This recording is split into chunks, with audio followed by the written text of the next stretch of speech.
Hi everybody, welcome back to Jaffa Cooks, and today I'm going to show you how to make Mexican style chili beans. Before we start, if you haven't already subscribed to my channel, please do so. Click on the bell icon, get the latest updates, share with your family and friends, and do update me on how your recipes are going. Okay, so all I've got here is basically a tin of ordinary black beans. I've got some onions, cherry tomatoes, nice pickled jalapenos, and about 4 tablespoons of the pickle juice itself, salt and garlic and pepper. That's about it really. I'll finish it off with some coriander. By the time we finish, I'll show you, it'll go with many dishes. It can go with your country fried chicken, mashed potatoes and vegetables, perfect. From a Mexican dish perspective, you can take it and cover it across the wide scale. You can have it with your fajitas, you can have it with your nachos, with a burrito. In fact, you can just eat them on their own. They're absolutely gorgeous to eat. So bear with me and I'll show you how to make these. I'll see you at the hob in a few minutes.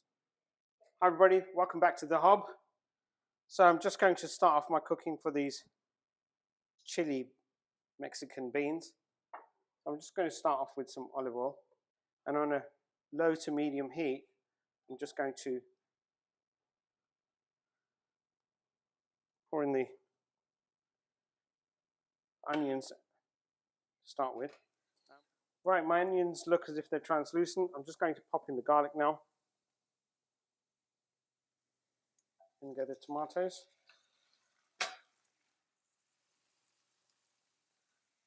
Just going to pour in my beans now. Now I've used the juice of the beans as well. And I always do that because there's a lot of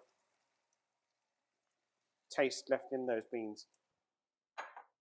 Good time to put in the jalapenos.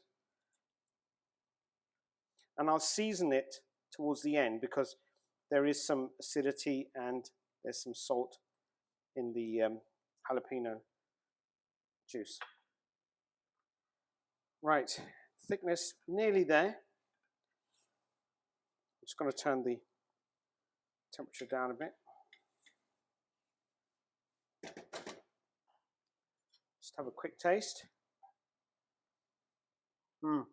Very nice. Indeed. Requires a little bit of salt. So seasoning definitely. Just a little bit there. So I'm just going to pop in some black pepper. And just a little bit of salt that I've already put there. I'll see you back at the serving area.